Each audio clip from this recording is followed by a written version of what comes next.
Get up, get down.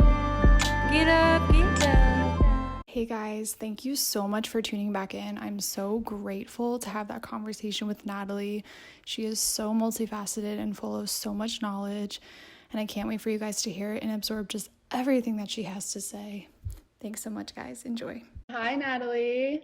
Thank you so much Hi, for being here. I'm so excited to have you. thank you for having me on. I'm so excited. Yes. When I started this, I was like, just brainstorming, like, who do I want to talk to? Like, first off the bat, and I was like, definitely Natalie. Aw. So thanks for being here. Something that I'm just kind of wanting to know from all of my guests is really just how are you doing, really? You can get as vulnerable as you want if you're comfortable, but just kind of, getting people to kind of relate to you more and see that you're really a human and not just like, a subject. How are you doing, really?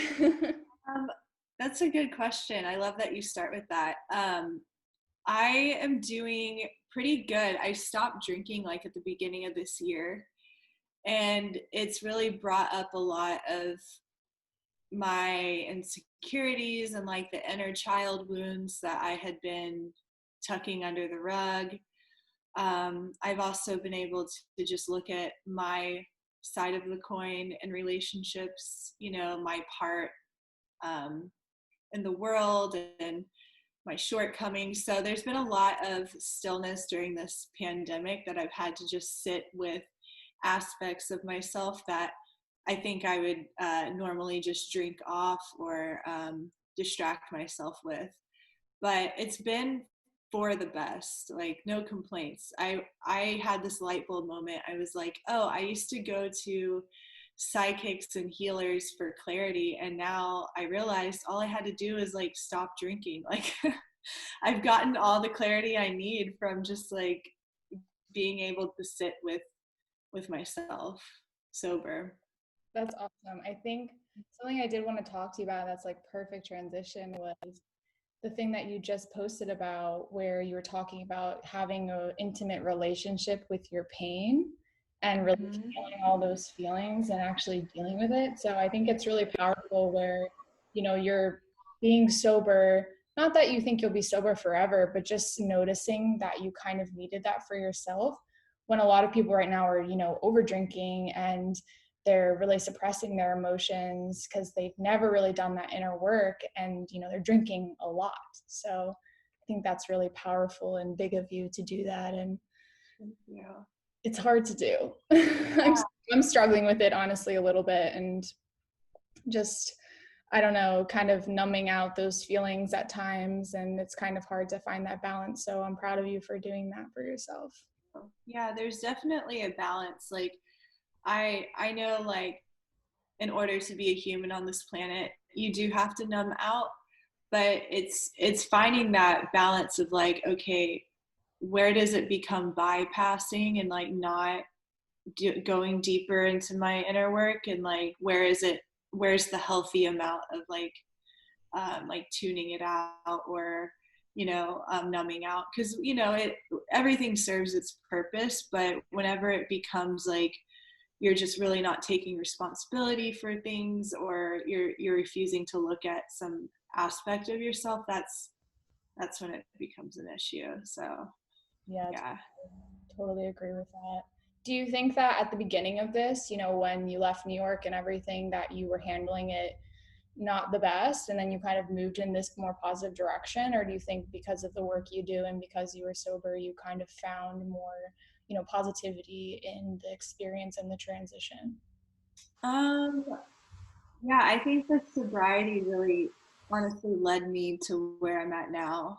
I think there was so much of myself, good and bad, I didn't want to look at, because in the past, really like tuning into my spiritual side and tuning into like how much of an empath I am has you know has made me feel more. And I think I was numbing out because I didn't want to feel so much, and then it was also scary to make a change because I've been modeling for so long, and So yeah, I think there was, I was afraid to look at, my blockages and my inner child wounds and my light as well.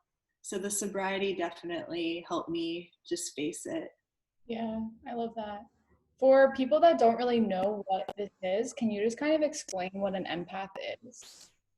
Yeah, so an empath is somebody that it's actually a form of intelligence. So just like how people can learn languages really, really fast or play a bunch of instruments, empathy is a form of intelligence. And not to toot my own horn, but I think empaths get a bad rep of being like these weak people that are like softies and can't manage their emotions. But really, it means that they are so in tune with themselves and the world around them that they can pick up on the emotions and energy of other people and sometimes even of the room.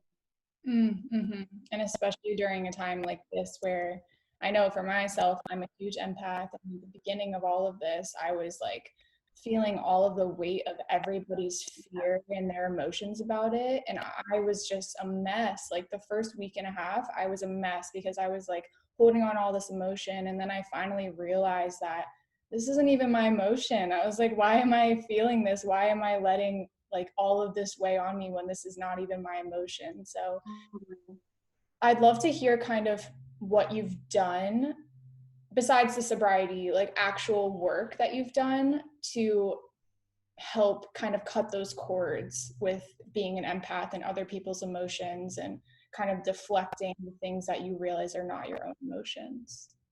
Yeah, so the way I pray now is so different. Um, I kind of pray, like sometimes I pray like traditionally, like help me surrender this or whatever. But now another form of prayer for me is simply just saying like, what's mine is mine, what's theirs is theirs. So if when people begin to like purge their problems onto you, like a friend just calls you and just like emotionally vomits on you and you can feel everything. I usually just say like I said, what's mine is mine, what's theirs is theirs. And like whatever energy I'm holding on to that's not of Natalie Torres, like send it back to, and you can say their name. So a lot of like this work is, I've really simplified it. And you'll probably hear a lot of people say that a lot of this work is so simple, and you can come up with something that works for you, like this energy is not mine, this emotion is not mine, or you can just say whatever energy is not of me, please leave. Another thing I do is I go and I put my feet in the earth and I just like sigh it out. Like after a session, I just like literally, like my mom's, I'm quarantined with my parents, and my parents' neighbors are probably like, what the hell is going on over here? Because I'll just like put my feet in the earth and be like, ah, after a session. And yeah, I mean, there's just a lot of things you can do. Breath work is amazing. Yeah. Salt baths. Mm-hmm. Yeah. I love that.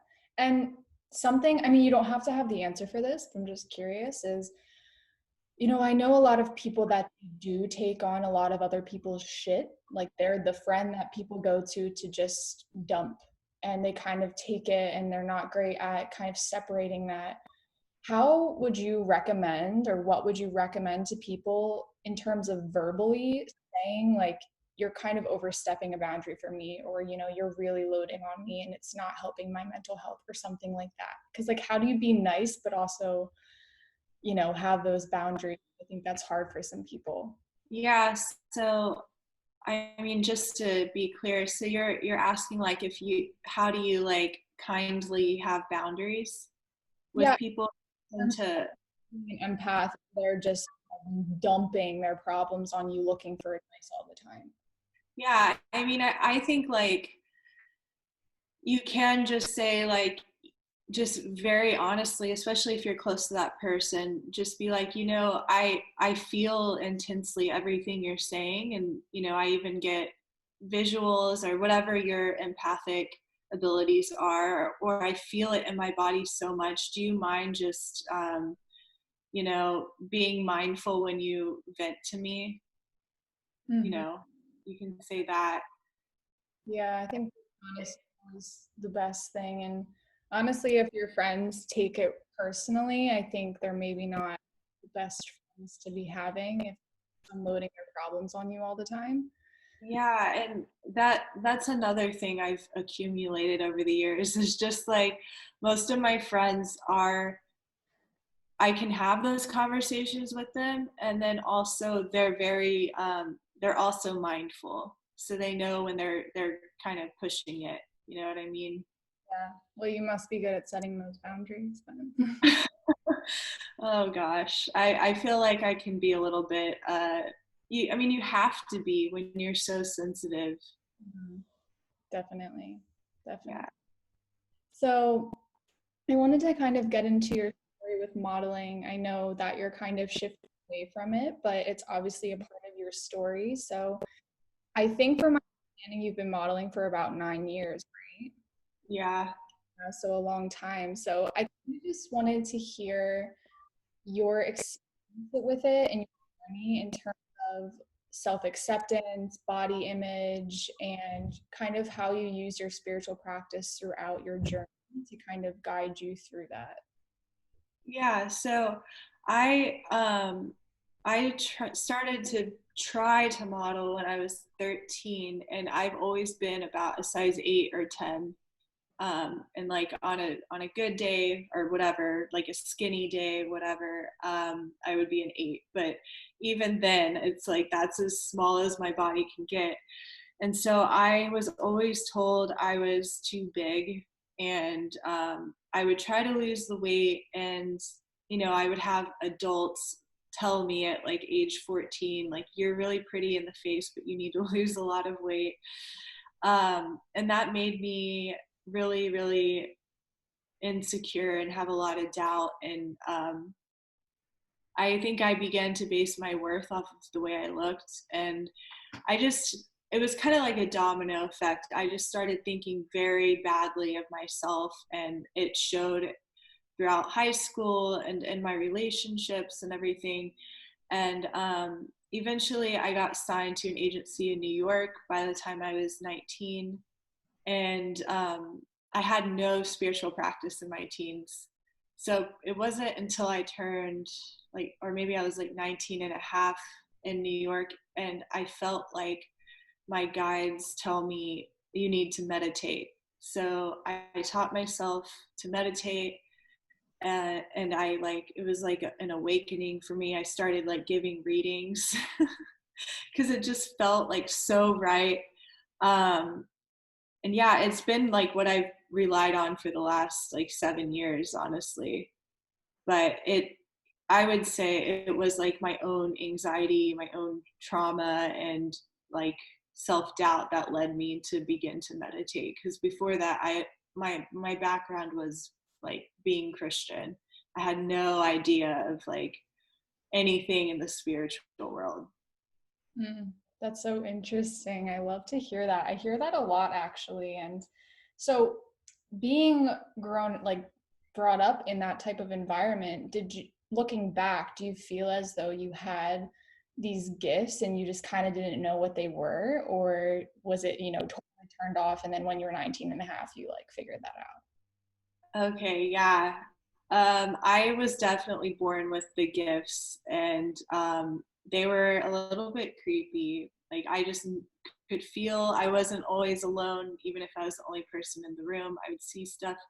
Um, but then when I was about 15, this is really dark, I played with a Ouija board, and it was so bad. Me and my friend, like, we didn't talk for like years after that, and then we connected when we were like 22, and we ended up having the same experiences, like need to see and sense energy. But after the Ouija board, it was like, it was total like darkness that I would see. Me and my friends were just messing around, and I was already like very connected to the spiritual world, but I had no education on it. I thought I was crazy, and then after the Ouija board, I was like, oh yeah, I'm definitely crazy, because now I can see spirits and hear stuff. I don't know exactly like what happened, if that was like another awakening, but it felt very, very, very dark and invasive. So it wasn't until I moved to New York that I was able to see a healer who did clearings. Um, and she cleared me. She had to do it 3 times because it was so like present in my life. And eventually I got to where like all I see for the most part is light. Wow. But a part of that is like raising your vibration and, you know, doing a lot of inner work and like purging emotional blocks and stuff like that. Just really working on your own energy, you'll begin to attract more light. I had no idea about any of this. I mean, all I had was like religion. So yeah. Wow, that is so interesting. I know it's like pretty out there, but No, yeah. it's not. I'm curious, like, I know this is different for everyone, but I'm curious about you is, you know, when you say you see things and you hear things, what does that kind of look like for you? Yeah, so I see people's auras, I see spirits, and I have a lot of like third eye visions. And it can just be like a very like quick, like clear knowing about somebody else. And I always ask for permission. I can turn it on and off. So I really do my best to not invade people's privacy. But it's like clear knowing, third eye visions. Sometimes like with my eyes open, I get visions. And then every once in a while I will hear, you know, my guides talking to me, and it's very direct. It's never like a conversation. It's usually like one word. Or if somebody's loved one who has passed, they'll give me like some type of sign that it's them. So one time, like a couple of weeks ago, I kept hearing like jewelry like clinking together out of my right side of my ear. And and then I got a third eye vision, and then I said what I saw and heard to my client, and she was like, oh, that's my grandpa, he wore a lot of jewelry. So but it's never like full on conversations to where, you know, we're just sitting there chatting. It's usually pretty quick. Wow. And is that in your voice or is that in someone else's voice, or is it kind of unclear? It feels like somebody else's. It's definitely obvious it's not mine. Yeah. And then I get dreams as well. Like my grandpa visited me and he was like, my friend bought me a pendulum and I've never used that before. I just had it by my crystals. And he like showed me in my dream my pendulum, and then to write out the alphabet because he had a message for my mom. And he was like, your mom isn't awake enough to hear me. So I ended up like waking up and doing the pendulum with the alphabet and like totally delivered my mom a message. Whoa. It's insane. Yeah, just like crazy stuff like that. I started using it for my own advantage, and then it like he like stopped showing up. So he was like, this was just for your mom, like stop. This is not entertainment hour. But yeah. That is so powerful. That's so cool to hear. A lot of times with this stuff, with intuition and psychic gifts, it's like you have to really do your best not to try to make anything happen, like an outcome, and to have a lot of respect for it, because like, you know, like not going around trying to read people, like with my grandpa, not like using it for like dumb things like, am I gonna book this job, papa? Like you know, just really being very mindful and respectful of the work, and allowing it to guide you versus trying to control it is really key. So important. Yeah. So kind of going back in the direction of the modeling, moving into the spiritual, because I'm just curious, how did you kind of get that key moment or whatever it was that kind of led you to deciding, okay, I'm not going to be living in New York anymore. I'm going to move back home and I'm doing this full time, and really honing in on your skills and offering these offerings? Yeah, I would say I just got home to Texas and I felt so much better. Um, like if I don't leave New York like twice a month, once or twice a month, my body, like I feel it in my body, like I'm just more stressed out. And even if I go to yoga or meditate, like do like breath work, I might feel good for a few hours, but then it's like I always go back and to feeling like anxious, you know? And once I got here, I realized how much more relaxed I feel. And even though there's a pandemic going on and, you know, I have bills in New York and, you know, jobless, like all the things that would cause somebody to be on edge, I was very much like, yeah, that's very real, but I'm at home at least and it feels good in my body.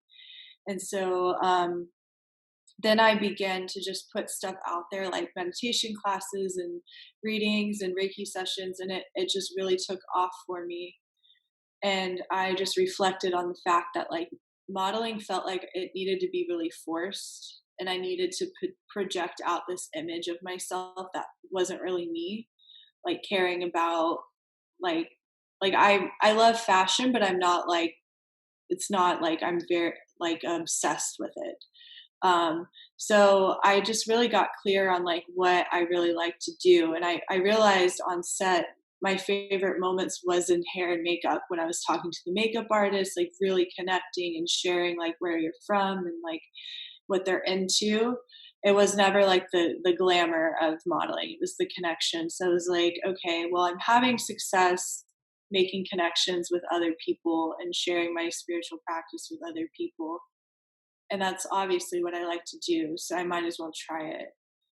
And it's nice to have more control over my destiny, um, instead of like just waiting by the phone, hoping I get this booking. And yeah, I don't feel like I was using all of myself when I was modeling. And I don't think I had the nervous system capacity to be able to model and have the traveling light. I don't think my mind body system can do both because I'm so all or nothing in black or white. Mhm. So I had to really sit with that and make sure it was what I wanted. Mhm. And I mean, I've invested so much money into the traveling light that if I was to back out now, I'd be like, oh my God. So I think I'm all in. I totally understand that. Too Okay. late.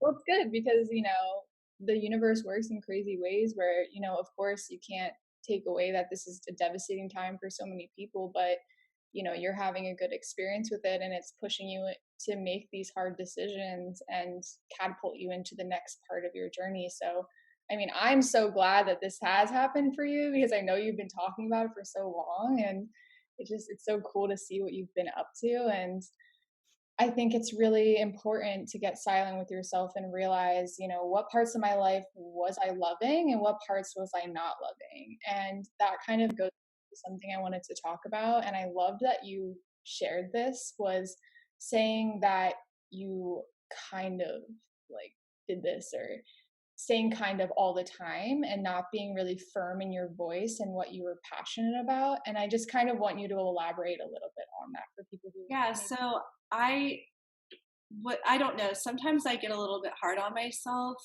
and it makes me like unsure in my conversations.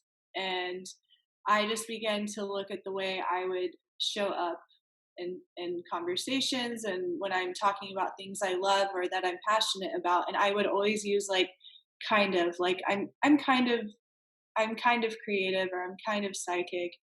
Um and it was like a way of downplaying myself, you know what I mean? And needing that validation from other people and not really, I wasn't fully expressing the especially the spiritual stuff, because I was so afraid of what other people would think when they found out, you know, all of my gifts and what I believe in. So I would always downplay it like, yeah, it's kind of like woo woo or like it's kind of this. And it's like, no, just like say it like it is. And when you begin to say it like it is, other people receive it a lot better, so much better. It doesn't mean like to be annoying about your stuff and what you do. It's just like eliminate those words that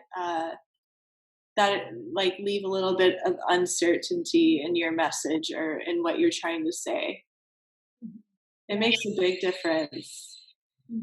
For sure. And it's almost like when you're saying it like that, you're just pleasing the people that you're with to maybe not make them feel uncomfortable in any way, and you're downplaying yourself, which in turn just doesn't help anybody because you're not being true to yourself, and then you're not, offering them the ability to maybe learn about something new that they actually could really benefit from, but you're just downplaying your gifts and what you believe in. And also, once you start in my experience, once you start talking about what you actually are passionate about and what you love to do and what you can do, those people will start coming into your lives. And once you start talking about that with people, and like maybe it'll be like that makeup artist where you're like, oh, I'm a Reiki practitioner, and they're like, oh my God, me too. And it's like you could have just not had that experience at all if you were just like in your fear of being judged or whatever, and you wouldn't have had that great connection. So Yeah, it is important. And even, like when I've gone on dates, it's like I used to always just downplay, and then I would hide parts of myself because I was just so afraid of like what they would think. Um, yeah, just eliminating that and just allowing yourself to be yourself, and the right people will either come around or stay around, and you'd be surprised. I think a lot of this is just a lot of things are just in our head a lot of times. Definitely. So what is next for you in terms of modeling in this? Like, are you saying full goodbye to modeling, or are you just kind of gonna take it day by day? I am going all out with the traveling light, and if I end up booking a job, then that's great. And if it, makes sense as far as like logistics, then I'll definitely do it. But yeah, I'm just going all out with the spiritual stuff, and just working hard on my podcast, really putting my energy into the mentorship, the 12-week mentorship, and then second will come like the new moon or the moon circles. I'll have twice a month, and then that will be it. No more solo sessions because people were having like breakthroughs, and then they would only see me once, and then they would see me maybe like 2 weeks later, and it wasn't really making sense because it was very scattered when I would see them. And people need to really stick with it to get unblocked. So that's why I'm doing the 12-week mentorship. Yeah, I just saw that. I love that. And I think that's important with this inner work, is whether it's by yourself or with someone that's helping you, is you're not just going to get like a one fix all the one time. Like you have to work that muscle time and time again, really daily, honestly, to like, especially if you're dealing with something really large. So I think that's going to be huge. And also as an empath, just like protecting your energy and offering big things rather than constantly sucking in everyone's energy. And because I would do that. That's why I don't do one-on-one things, because I know that I would just be completely exhausted if I did that. Yeah, it's definitely a lot. Sometimes, you can feel it as if it's happening to you.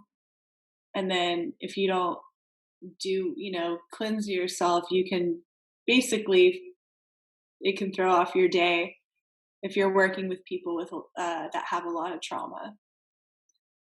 Yeah, definitely.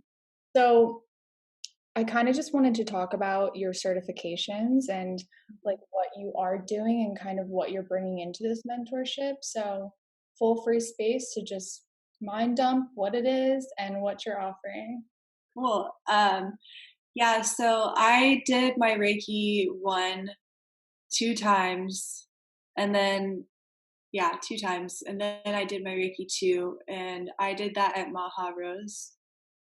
And then way back in the day, like in 2015, then I did a one-on-one mentorship for my mediumship, because I had no idea what I was doing. I just knew I had this gift. But if you don't do some type of training, it can get really out of whack, as far as like taking on other people's stuff and not knowing when to turn it on and off.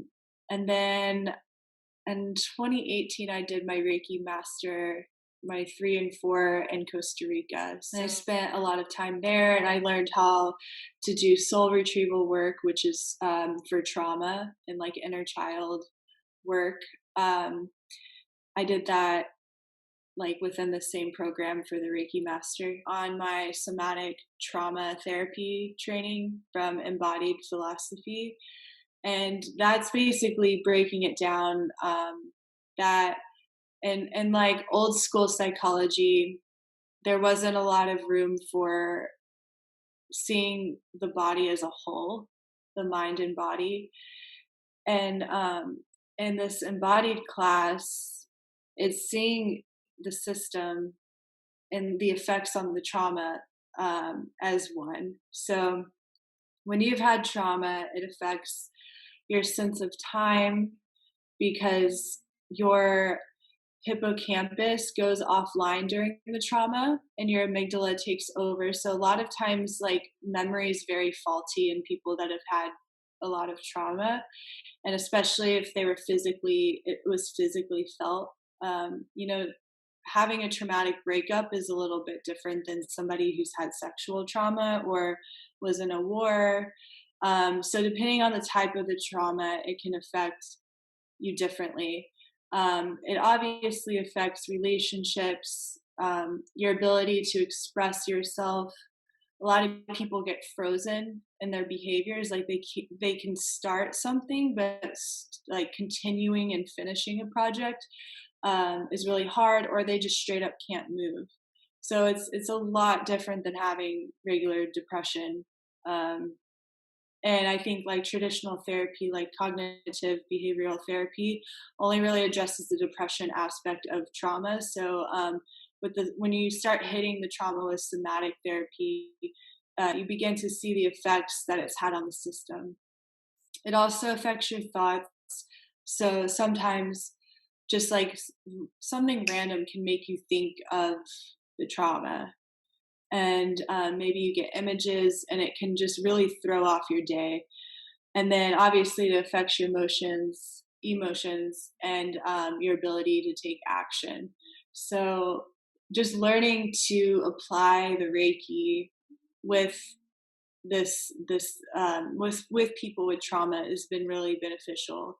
And walking them through a session and having them just like be held. Like a lot of people with trauma just need to be held, and they need like to be pushed and encouraged, not like pushed like a life coach, but really like they need to be seen, so I check in with my clients like every day, and make them send like proof that they're doing like their homework and stuff, because a lot of times these people, they get so stuck and frozen in their trauma that it keeps them from taking action. So they need somebody to see them and be like, hey, like, how's your day? Like, what are you doing? Like, let's check in. Let's see what, are you doing your homework?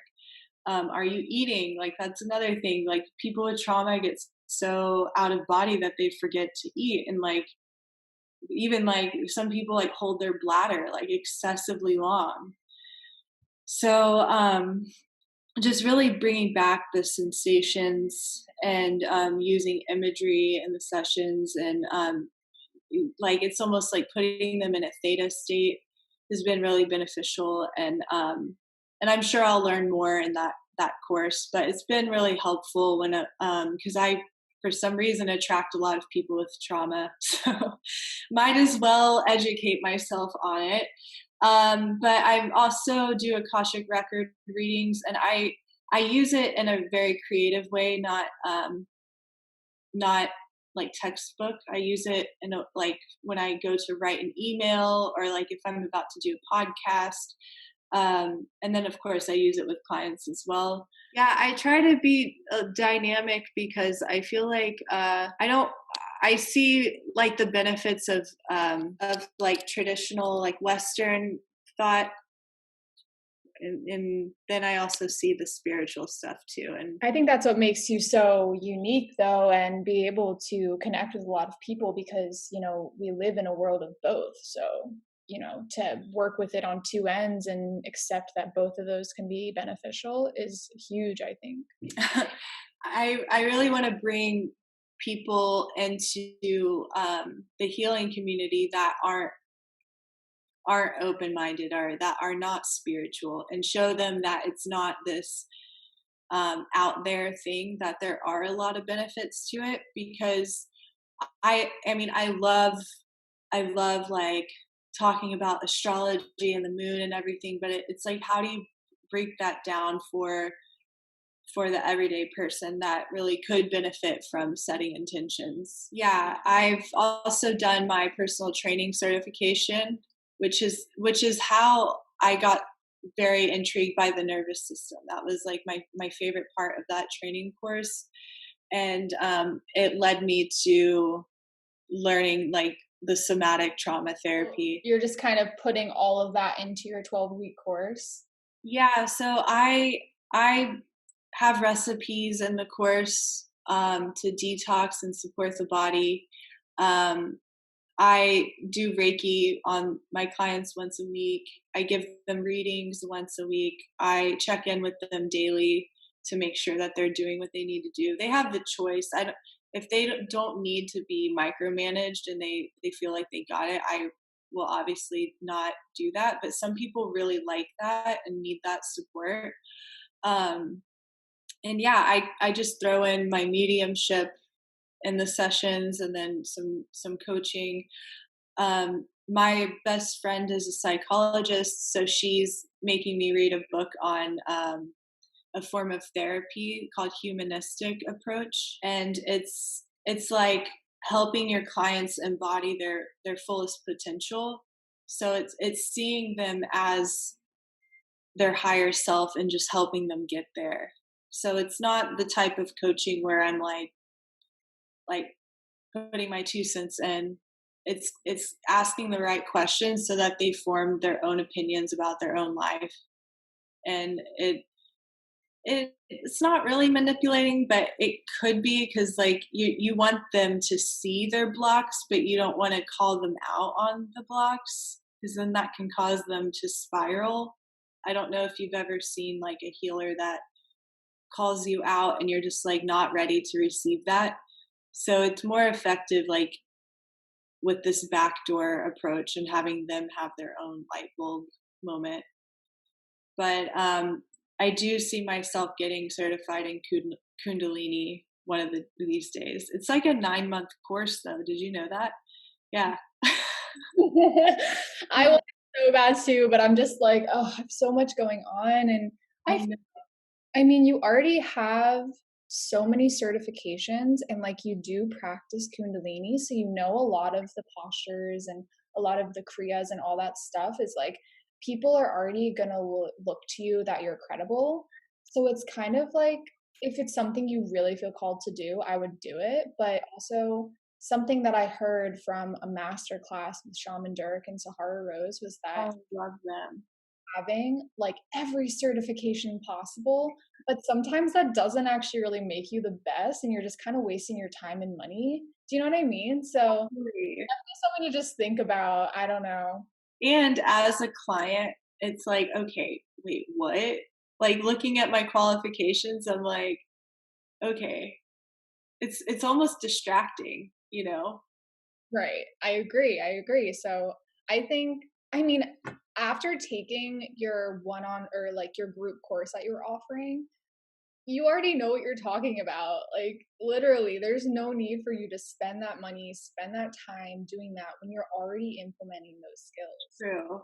And the yoga teacher training I'm doing online, there's a section on pranayama, So I'll already be able to offer that like officially. Doing all the things. I know it's a little overwhelming. I just want to be very legit and well read, well spoken.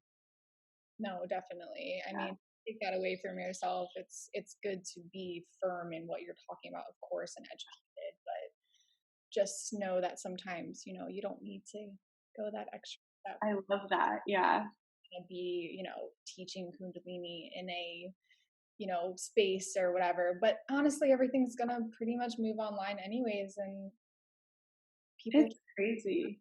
Yeah. So, Everything's going to be online. yeah, dude. I mean, everything you're doing is great, and I'm excited. And I just moving backwards, I did have some questions about what you were saying because, I mean, I know about this kind of, but I don't think a lot of people know exactly what these things mean. So I just wanted to ask if you could just explain kind of what Reiki is. Yeah. So Reiki is universal life force energy, and it's the same. It's like chi energy and acupuncture and Chinese medicine, and it's the same energy that's in nature. So that obviously there's like chemical reactions that happen when you're in a forest, but like energetically, the energy that nature emits is Reiki. It's our purest energy, and a lot of times that gets fragmented because of stress and poor emotional management, and say like you just went through a breakup or you have a chronic illness, or just imbalances like physical, emotional, energetic imbalances can lower your life force energy. And um, getting a Reiki session just helps balance your chi, your life force energy, and getting you back to that natural state of living. So you're not your unique, like purest form. Um, and a lot of times it is physically felt. I have worked with a cancer patient over quarantine, and her symptoms from chemo, she was having a migraine and nausea and feeling very dizzy. So I gave her Reiki, and it went away. So it can be physically felt. Then some people have like spiritual disturbances. Reiki can help balance that. That's a uh, 7th or 8th chakra imbalance. And then it can also be emotional. So if you're going through a breakup, just helping you process that grief. Um, and it can be done at a distance. It can be done in person. I prefer at a distance just because it's easier to get it done. I don't have to be there with you. I can treat people in Washington and Florida all in the same day. But it doesn't mean it's less powerful. But sometimes people like just being held and being like having kind of like getting a massage. Some people just really like that one-on-one contact, but it can also be done over the phone or Zoom. I love that. You said that so perfectly. Yeah. That information. I know most of it, but it's I'm constantly learning stuff from you. So thank you. And my next question about what you were saying, because I am not entirely sure, is what is the theta state? Yeah, so your brain has the beta state, which is like your everyday brain. Then it has alpha, which is kind of like daydreamy, creative, like flowing, and like I just think of like the artist mind. And then you have the theta state, which is when you go into a deep meditation and you start getting visuals and you start just really feeling the energy, and it's a little bit dreamy. And then you have the delta, which I don't know a lot about that enough to speak on it. And then there's gamma, and I might be missing another one, but gamma is like the state of mind that monks have. and there it's just like ecstasy. So a lot of times when you're meditating or doing yoga, you might have like a little split second of gamma and you're like, "Ooh, that was so amazing. I want to go back there." And that's gamma. And then when you get like you're just kind of like in the zone, that's more theta. And alpha, I'm not sure. It's a little bit more like day to day. I operate more in theta, and it's been very interesting. Like this starting the traveling light has been very grounding for me, and putting me back like in my body and being very present and getting me into that beta state. It's been very painful because I'm very much head in the clouds. So yeah, so when you do this kind of work, a lot of my work is theta. And so you can really get into the subconscious mind with theta. And it's very effective for like trauma. So it's important to know these things. So when you see a healer, knowing where you need work and what you're working through, you can see what they're qualified in, and if they have some kind of idea on what their work offers, like as far as like brainwaves. That's been really helpful. So I think that might be another reason why I attract people with trauma, is because my work does really, really work on the theta state. So interesting. Thank you. I had no idea about so much. Like you hear those words, I feel like growing up in school and stuff like that, but you don't really know until you hear from someone that uses them. So thank you. I mean, I can only really speak to them like from a spiritual lens, but I'm sure there's so much like literature on like the science behind that. Yeah, definitely. And I think it's cool that, you know, in a time that we have now, is a lot of things are backed by science that are technically spiritual. And Yeah. like you were saying, kind of having that balance of that like modern medicine and then like spirituality is, you know, these things are lining up now where you can attract those two type of people. Yeah, and you can see it in some people, like people that are very beta, they're very like masculine energy. They're operating in their masculine, and then alpha is a little bit more feminine, and then theta is very, very feminine, to where they need structure. They need, a modern psychiatrist would probably put somebody that's operating in the theta state on Adderall. So you can kind of tell people which part of the brain is working more. Wow, that's interesting. Yeah. And then my last question about what you were talking about was Akashic Records and what exactly that is. Yeah, so the Akashic Records it's been a trip. Oh my God. So it's probably like the highest vibration of a form of reading, or like psychic reading you can get. So I could not even like handle the vibration of the Akashic Records for longer than like 5 minutes, if that. Maybe it was less, more or less, because it's such a high vibration. So it's like the Google search for your soul. And there's very strict rules about Akashic Records. So you can't read other people unless you have permission. Whereas my other psychic gifts, if I really wanted to, I could read them. But with this, it's like you really cannot. Like there's karmic like repercussions if you do. So I mean, I obey all the rules, but there's that. And it's, how do I break it down?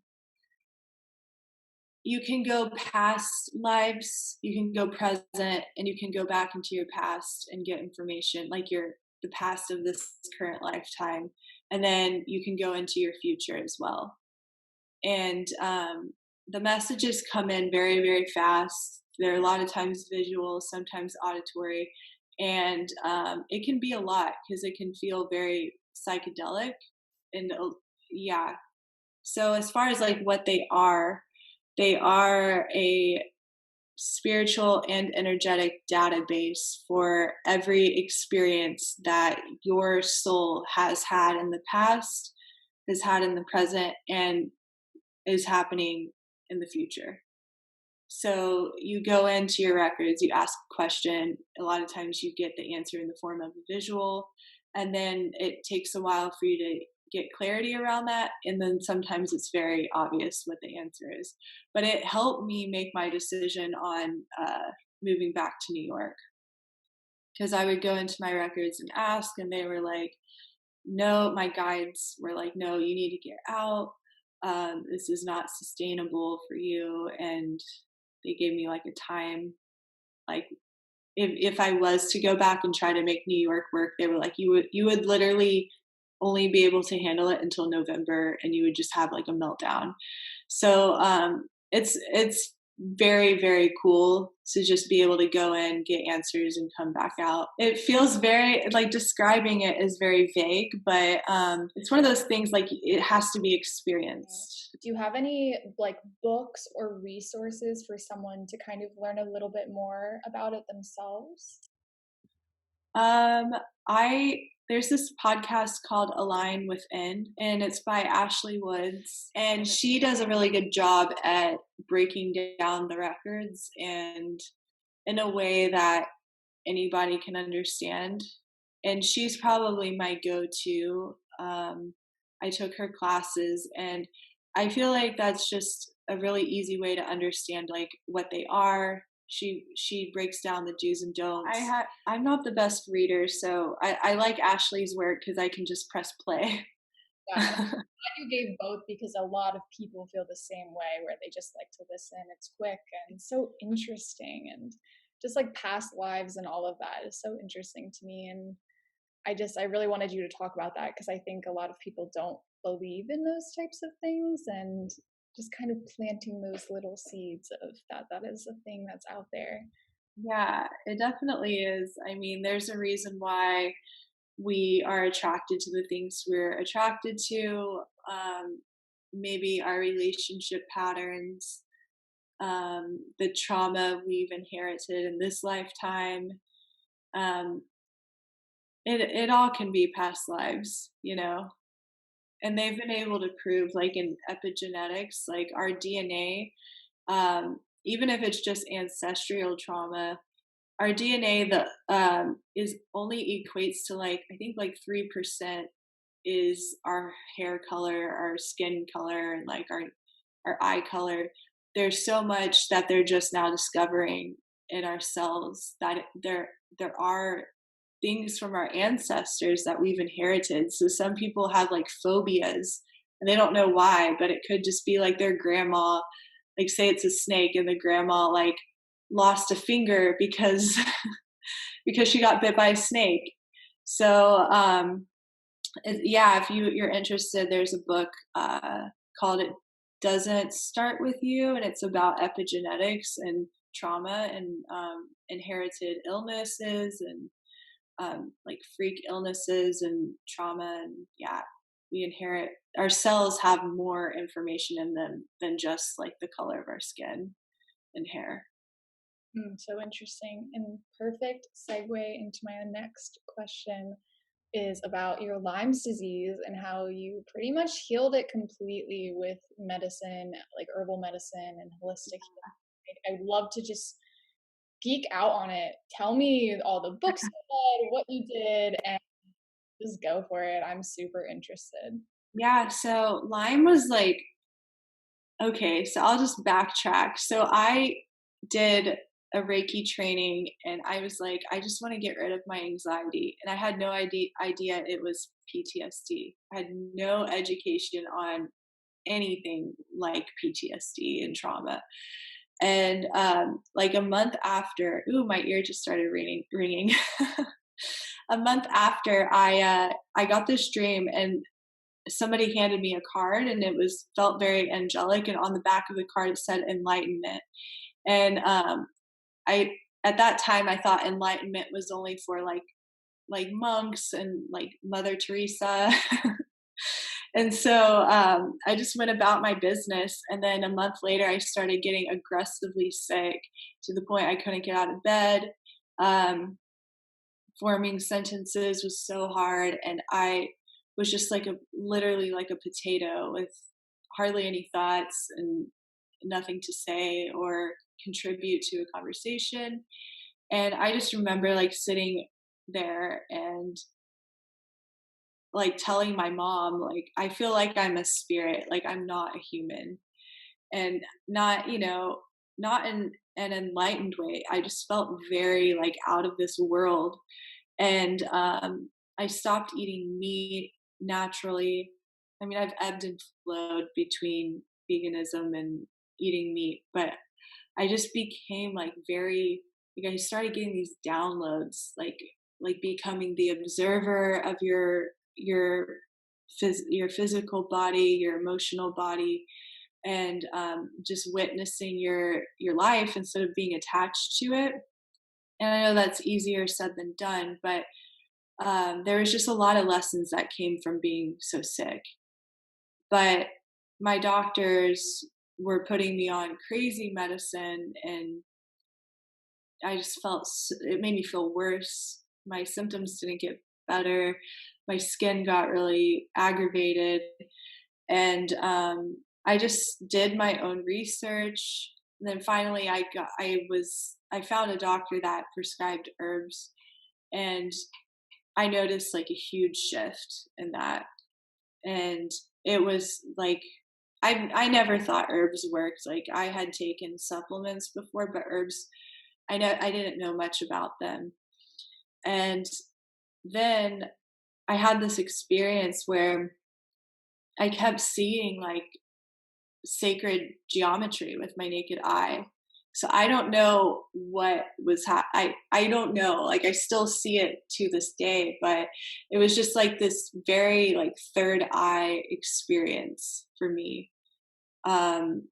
Like and now I know more about sacred geometry and its meanings, and maybe a little bit why it was there and why it showed up whenever I was so sick.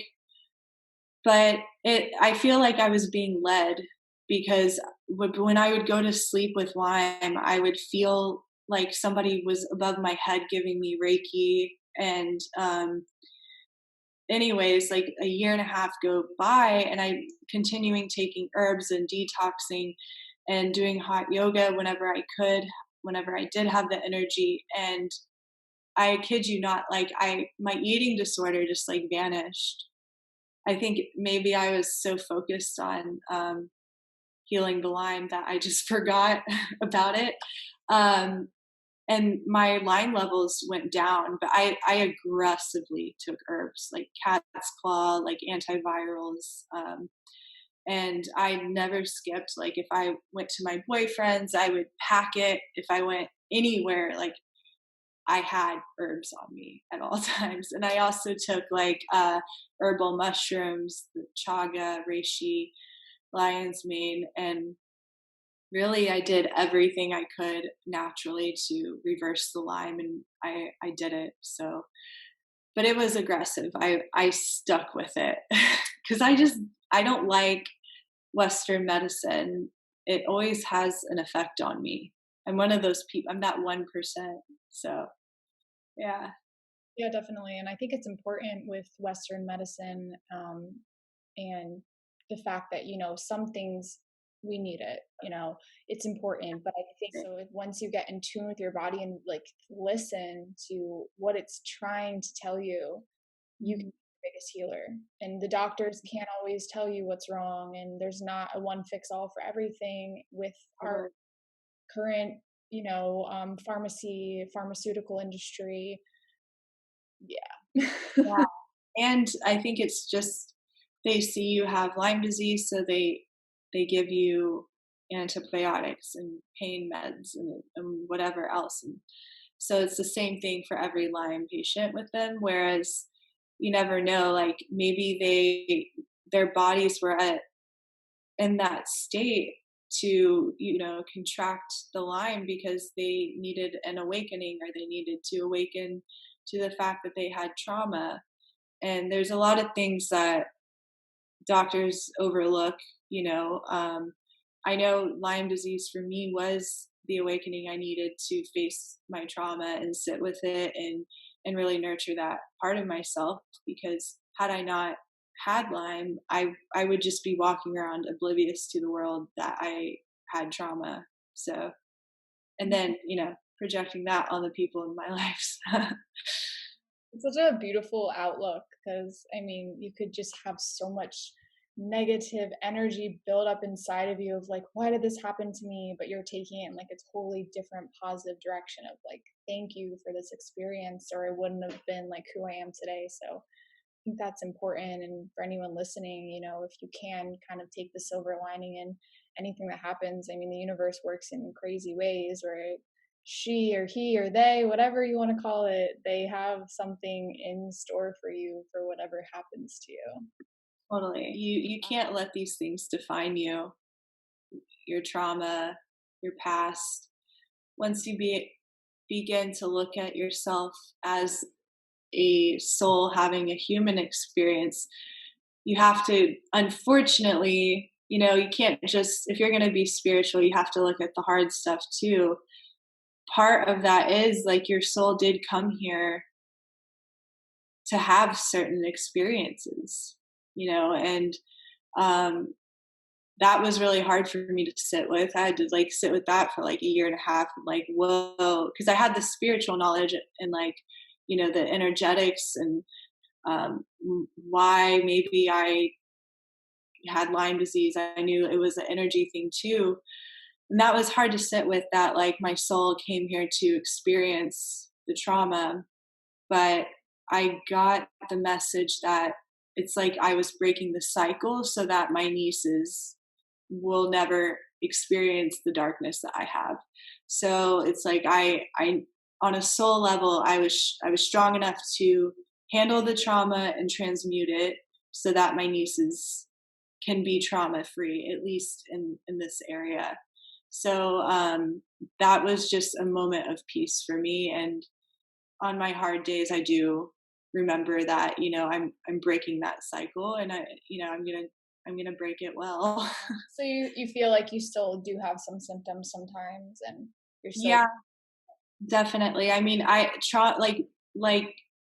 mean, just to be transparent, sexual trauma doesn't really go away. You know what I mean? And it can, I have the tools to work with days where I feel very awful, and a lot of it is inner child work. So it's like knowing what to do when these symptoms arise. Because when you've had trauma, your window of tolerance for stress is lowered. So somebody might have like a stressful day, they might have an argument at work, but their stress levels like taper off at the end of the day, depending on what kind of trauma and how bad it was. If you have a stressful day, you never really come back down. Your system can get activated, your nervous system, and then it can begin to fragment, and then you have disassociation, or you get stuck, and then you can't really come down off of that stressful work event or argument. So it's really important to educate yourself on trauma so that when you see yourself getting fragmented off, you can catch yourself and apply the tools, and then come back down off of that like stress wave. And just raising that window of tolerance, which is, doing breath work and really strengthening the nervous system. In terms of resources that you found, I know you said you did a lot of research. For anyone that does have Lyme's that's listening, what were the most beneficial people you found? Where did you find those herbs? Who's trustworthy, who's actually distributing these, or did you kind of just buy them from anybody? So I have herbs from Healing Vimergy from Within, and it's a recommended brand by the medical medium. And his work has been like honestly the best and the most like obvious like herbs and just like lifestyle that has worked for Lyme for me. So I would say doing the medical medium, celery juice, cat's claw, and also I would say make sure your doctor tests you for Epstein-Barr, like non-negotiable, and Lyme disease co-infections, and just really getting clear on what you're dealing with, because a lot of times people with Lyme are dealing with more than just Lyme. Jordan Younger from The Balanced Blonde, she has an Amazon shopping list you can go through. She's really good at responding to people. She's responded to me on just random Lyme questions. And other than that, like medical medium Jordan Younger, and just knowing exactly what you're dealing with, I swear most people with Lyme have more than just Lyme. So you really need to know what you're dealing with, and then and don't underestimate the power of antivirals. So yeah, just really getting clear on the kind of Lyme you're dealing with. Yeah, I love that. Thank you. That was so much great information, because I know people that have Lymes and they still have not dealt with it. So I know that you said you did a lot yourself, but were you able to find like a naturopath that someone kind of helped you along the way, or did you really just do all of it yourself? Yeah, so I ended up finding a naturopath. I actually was going to her previously, and then she got Lyme, and her practice kind of shifted because so many people were dealing with Lyme. And since she was dealing with it personally, she started to develop more of like an aggressive treatment. So she's the one that got me on the antivirals, and then I kind of plateaued with her work though. She was detoxing me a lot. So that's another thing. Your body can adjust to the treatment, kind of like you need to change your shampoo or face wash after a while because your skin and hair adjust to what you do. It's very similar. So I plateaued with her work, and then I kept having like very synchronistic medical medium messages. Like I would go to work and the makeup artist would be like, you need to do the medical medium. And then I would see it on my Instagram page, and then I'd have somebody else telling me that. So finally I was like, whatever, I'll do it. So it's been amazing. Wow, that's so cool. I love synchronicities so much. Whenever they happen, I'm just like, wow, that's great. So besides Lyme, anything else that you would want to share in terms of resources that you love to use, books that you've read that really helped you, or podcasts you listen to that have been really transformative for you? I would say like simplify your spiritual practice, and know that, you know, a lot of times there's so much out there. There's so many podcasts, so many books, but really find something, and just, you don't need to listen to every podcast. You don't need to follow every spiritual leader and read every book.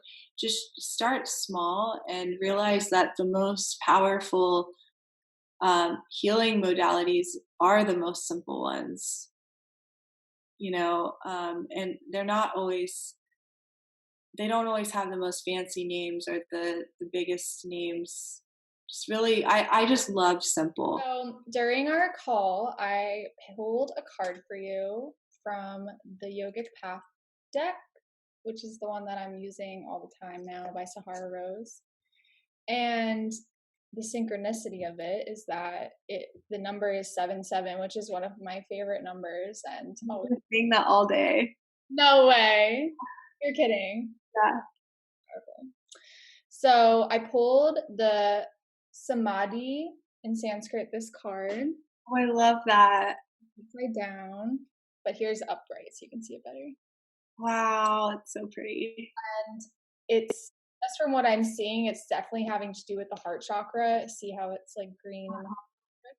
So it is the 8 stages of yoga card, the advanced state of meditation and absorption in the self. That's already seems so accurate. It says, you are not your body, you are not your mind, you are the one who experiences each. You pulled this card to remind you of the cosmic universe that lives within you. Have you forgotten you are a seed from the stars? The more you become in touch with the vastness within you, the less you worry about societal expectations. Connect to the infinite within you.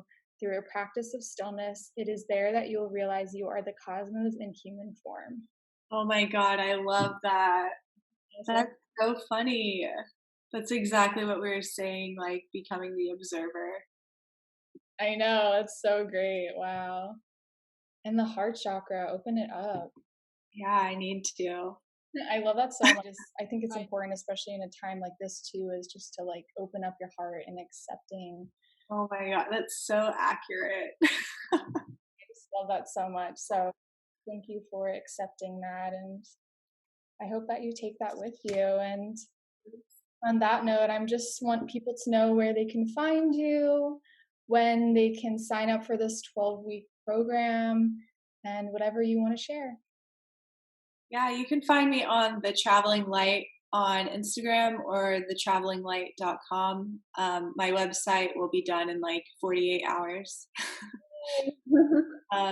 And the program's up and live, so if you're interested, just DM me, and I try to work with everybody in some way, shape, or form. So if you feel really drawn to this, we'll make it happen. And yeah. Oh, that's awesome. And to end, I just want to do the long time sun mantra with you. Yes. All right. So, may the long time sunshine upon you. May all the love surround you, and may the pure light within you guide your way on. Satnam. So much, Natalie. Good Thank talk. you so much. Wow, how great was that conversation? I am so glad that you guys got to hear what she had to say. And if you would like to follow her, please look in the notes of this episode to learn more about what she is offering and how she can help you. If you guys feel called to and you love this episode, I would love if you left a review. Thanks so much, guys. Sending you all the love. Have a good one. Get up, get down. Get up, get down.